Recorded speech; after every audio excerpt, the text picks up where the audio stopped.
Hey guys, Chris here, and I'm over in Taipei at Computex with ASUS.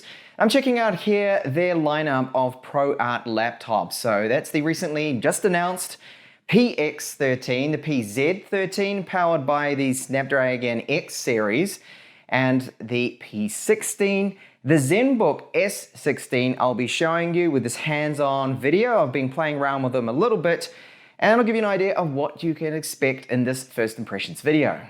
So first up, I'll show you which I think is the star of the show here, the new Zenbook S16. Now it's only 1.5 kilos the weight of this, and the thickness 1.1 centimeters, so it's light and thin, especially for a 16-inch laptop. Now it does have this new Sur Aluminum or Sur Aluminium material that they've used. Now this is completely new, it's not a coating, it's actually part of the material, very resistant. The hinge does allow for one-handed opening, which is nice. It just gives it more of a premium feel to it. And an absolutely mammoth-sized touchpad. This has a very smooth feel to it and finish. And of course it does support gestures. I just really like the size of it. It's very big. In my time testing it out, it is excellent. It doesn't jump around with the cursor. It seems very accurate. And I really do like what I'm seeing with this new touchpad, the design. So the materials here, this is an alloy.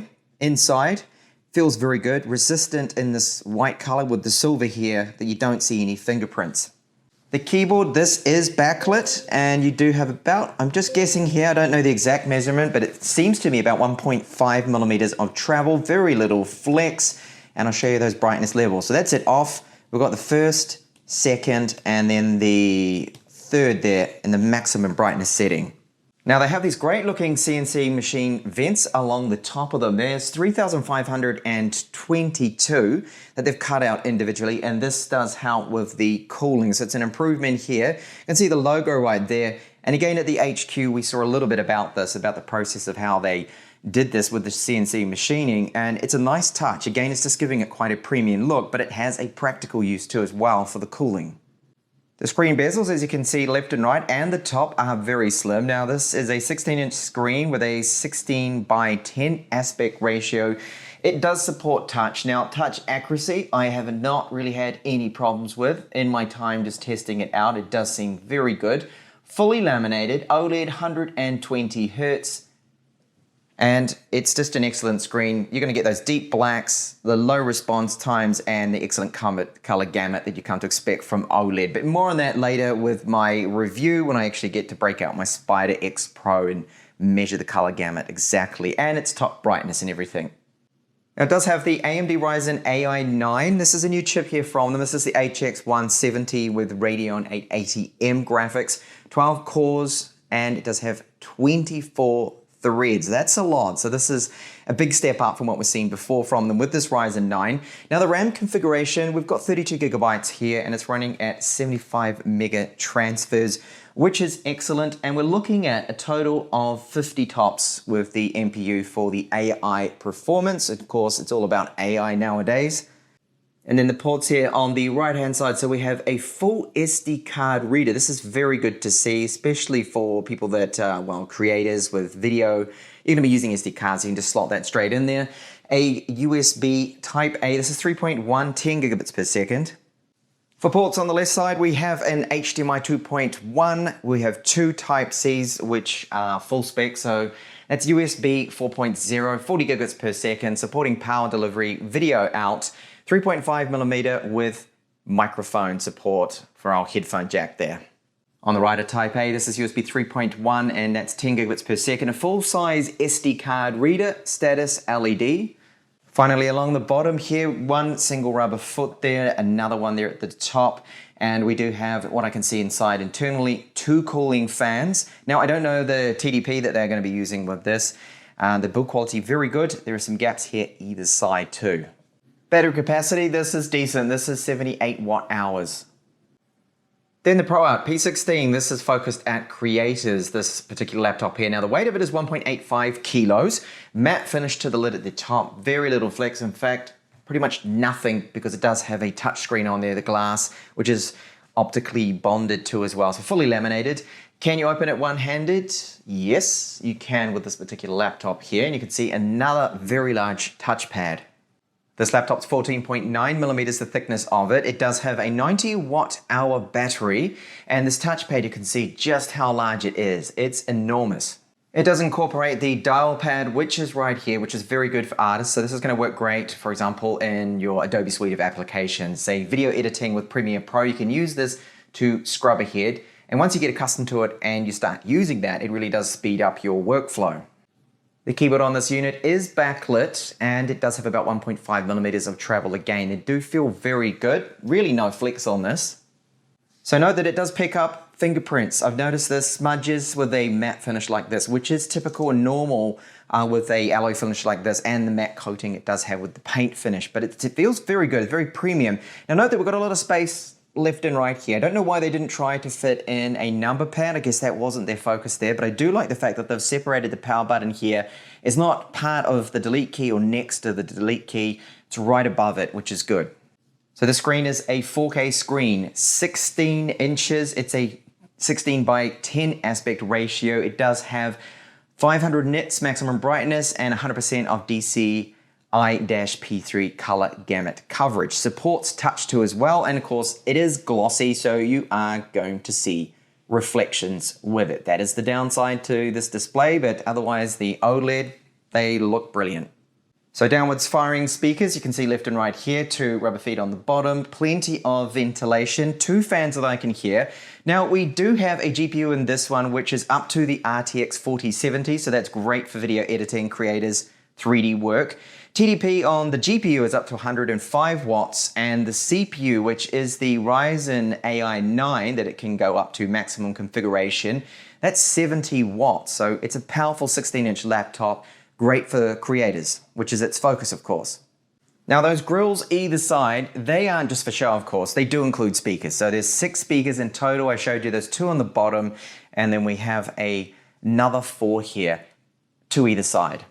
For ports, the ProArt P16, you can see we've got our DC in, HDMI 2.1, a USB 4.0 port, and that's 40 gigabits power delivery support, video out. Our Type A, which is 10 gigabits per second, so that is USB 3.1 there, and a 3.5 millimeter headphone jack with mic support. Then another USB Type C, but this one's USB 3.1, and I just think it is 10 gigabits per second. Type A, 10 gigabits per second, and a full-size SD card reader. And if you're after something that's a little bit smaller, then ASUS have this, the ProArt, this is the PX13. Now the PX13, this has a 360-degree hinge. So you can use it in a tent mode like such. You can then just flip it around and use it in a presentation mode like so. Now it does have an accelerometer, so the screen eventually flips around there. And then lie that screen completely flat and just use it as a tablet. Now it does support an active stylus. All the ProArt ones, I believe, do support active styluses. So weight-wise and thickness, not bad. It is 1.38 kilos and it's 15.8 millimeters. Considering it packs some potent hardware in there, I don't think it's too bad. It's got the Ryzen AI 9, up to that is, for the maximum spec. 65 watts of configuration of that CPU. The GPU, 95 watts, and it is the up to RTX, the GeForce RTX 4070. The 13.3-inch screen is 3K, so 16 by 10 aspect ratio, does support touch and of course that stylus. Now when I press on it, you can see it wobbles a little bit. That's always going to happen with that type of screen, even with the other laptops too as well when you tap against them, but it's not too bad. It's just something that's always going to be there. And of course, it is fully laminated. Now it's OLED and the refresh rate is up to 120 Hertz, 500 nits and DCI-P3 100% color gamut. We have a backlit keyboard, about 1.6 millimeters or so of travel with those keys on the keyboard, and not much flex. I've been pushing down, there's barely anything there, and I do have it on this spongy surface, so that's not really helping too much. Super large trackpad here, and it does have the ASUS dial pad again, so that's great if you're going to be using, for me that is at least, video editing with Adobe Premiere Pro, which I use. You can use this to scrub ahead, and you're able to turn it on and off as you need it. Copilot is there of course too as well. Alloy build to it with the black matte finish. Yes, you do get a few fingerprints and smudges on this. It can't really be helped here. And that lid, can you open it with just one hand? Well, you can, as you can see there. wasn't too difficult to do, even though it is the smaller laptop out of the laptops I'm showing you here. On the left side, and in fact it's on both sides, we do have some cooling. So of course it's actively cooled. They've been working on that, and there's power limits. Means that it's got a lot of power in a small little package here. So of course later when I get one of these and I can test it out properly, I'll report back on thermals and any throttling or anything like that. So power in right here, HDMI 2.0, Type-C port, USB 4.0, so that's 40 gigabits per second. Again, video out, power delivery, 3.5mm headphone jack with, of course, the mic support, status LED. Now note that where the Type-C port is, it's kind of in the middle. In fact, it's closer to the front than it is the back. Now, if you're left-handed plugging this in, and even with the power here, the cable's kind of going to get in the way a little bit. It's my only criticism of this particular model so far. I can understand why they've done it because of the cooling, and we do have it on the other side. You'll see we've got another Type-C port, so at least you can get it on the other side and kind of get it away there from where you are. But you'll see that the cooling is there again. Here we do have another Type A here, 10 gigabits per second, micro SD card slot, so no room for a full-sized one, obviously, and then a power button on the side there, which does make sense. If you're going to be using it as a tablet, it means you don't have to open it up to then power it on or get it out of sleep mode. And the back we have two exit vents right here and further vents. And the underside is where we have our two intakes for the two fans in here. And our battery capacity, well, this here isn't bad considering the size again. It's 37 watt hours. And finally, the ProArt 13. Now, this is going to be powered by the Snapdragon X series, which I'm really keen to test out. That's ARM, of course. I want to see how that runs with compatibility. Thermals, it will be running apparently 20 watts for the TDP. You get up to 1 terabyte of storage, 16 gigabytes of LPDDR5X RAM. Has a detachable keyboard, so two-in-one style to it. Now the tablet itself is lightweight. This is only 850 grams. 9mm is the thickness of this. It's IP52 rating to this too as well. And like all of these devices that I am showing you here too, it does support a stylus. That is the ProArt stuff there. The Zenbook does not, I believe. And we've got a screen here which is 3K, 13.3 inches, 16 by 10 aspect ratio, OLED as well, and it is 120 Hertz, 500 nits. I did see it on in person. I can't power it on at the moment here, and it was very bright and clear, looked great, and very responsive to touch. Build quality of the keyboard is excellent. It does feel very nice to type on. It lies flat. You can't prop it up like another level, unfortunately. Touchpad has a very smooth surface to it. It is backlit, and you can see layout pretty standard here, the half-size keys. The back of the cover here, which does clip on magnetically, you can see we've got a camera here, space for that. And this is our kickstand, which is adjustable, goes right back like this. You can pull this off, you can see the ProArt branding, and again with this matte finish here, yeah, it does pick up a few smudges and things. I have noticed that.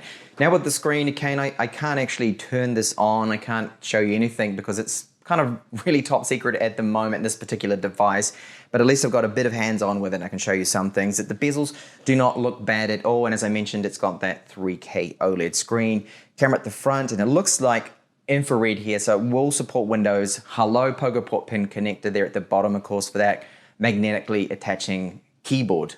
On the right side, we have power up and down buttons, and note that there is a vent here, so this is an actively cooled tablet, not passive. I thought it might have been, but it seems at 20 watts with this Qualcomm that's in this, the X series, that it's going to need to be actively cooled. Speaker right here, Dolby Atmos I have noticed, and we've got a Type-C port here. Now this is 40 gigabits per second. They support power delivery, and this was a surprise. So under here, you'll see, if I can just get this off, we have a full-size SD card slot. I was not expecting that, so that's brilliant to have this in a tablet, especially focused at creators. And another Type-C port, but this one is not 40 gigabits per second. So it's nice and thin, weight's pretty good. I'm really looking forward to testing this one out and showing you a lot more. Along the top, we have our power button with status LED, and you see here at the top, this must be the exit vent, sorry. So the one that I showed you on the side, which is here, that's the intake. So that's where the fresh air is going to get sucked in there and then get blown out the top. So what did you think about their lineup, what I've shown you so far here in this video? So my benchmarks, my full normal test that I'll be doing will be in my reviews when I can go over the thermals, performance in applications, video editing and coding times. I'm really keen to check out, of course, those new Ryzen AI chips to see how they do perform, especially the top end model with those 12 cores, 24 threads, and the Radeon 880M graphics, just to see what kind of performance we can expect out of that too as well, battery life, all of that. So out of what I've shown you here, what is your favorite? Mine is definitely this. It's a sleek, great looking laptop here, the Zenbook S16. I love the screen, touch screen, the build quality, absolutely huge touchpad, really good to use. The keyboard, and it still gives us a decent amount of ports on it with an exceptionally good build quality. I think it's great. And I'm keen to test out that PZ13 as well to see how that new ARM chip from Qualcomm, the Snapdragon X, those X series chips, how they're going to perform, how the battery life will be, and what kind of performance we can expect out of them. And compatibility, since they are ARM chipsets, they're not x86. So thanks a lot for watching this first impressions video here in Taipei at Computex with ASUS. Bye for now.